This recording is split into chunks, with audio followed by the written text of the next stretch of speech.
Items that are larger, all of those will have to go through this CEQA process. So it's a way of identifying a project and saying, what are the environmental impacts, and do we need to do a more formal study, as opposed to having to do something formally with every project that you can go through. So CEQA is a bit complicated, but the essence of it is, does it need to have additional review or not? Whether it does or not, it still has to meet standards. I guess what appalled me was when I found out that the stadium, proposed stadium in Carson and in Englewood were passed by their city council without CEQA. Yeah, without a CEQA study. That's because they also had something more intense. It's called an environmental impact report.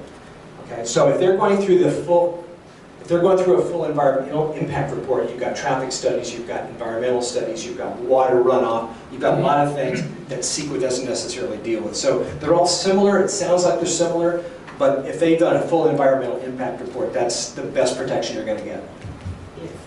Did anybody else have a comment about that? It's self-explanatory. Yeah, I thought it kind of explained it. Yes.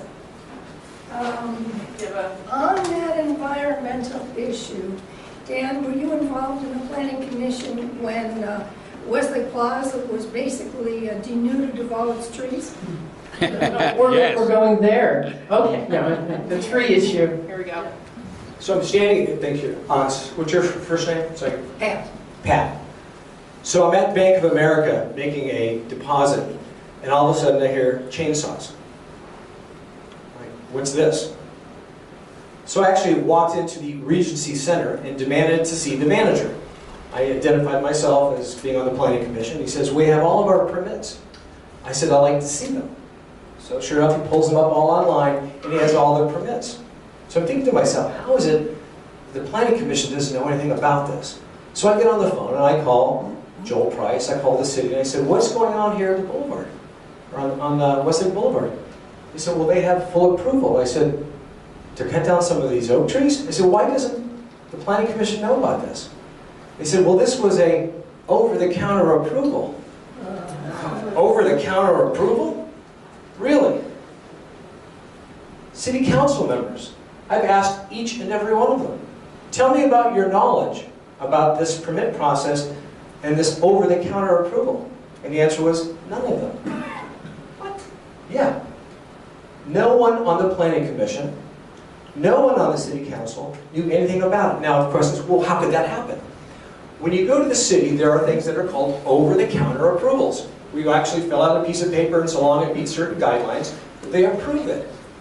Well, because this project, fell under what's called owner-planted trees, because they were officially owner-planted trees, and they had a picture of these owner-planted trees that were 50 years old and had been on a drip system, but because they were owner-planted, the current law, which was passed in 2010, said that you could take out any number, that's the definition, any number of trees that were planted. They have pictures of these trees planted back in the mid-60s. So, how is it? It was all over the counter.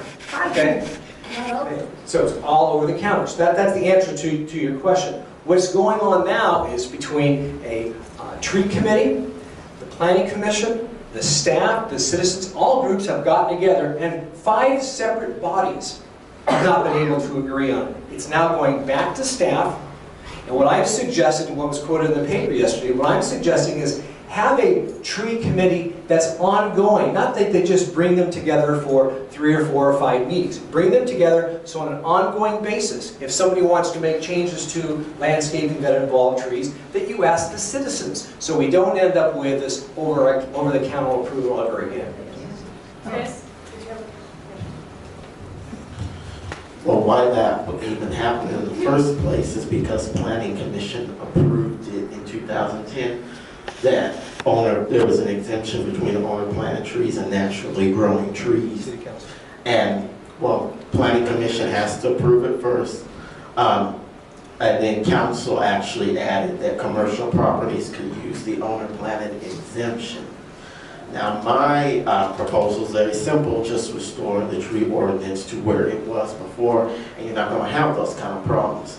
Now, what happened with planning commission, and only one planning commissioner voted no on this proposal, is they wanted to change it where they want to change it where any owner can take out 3 trees within a 10-year span without review from the planning commission.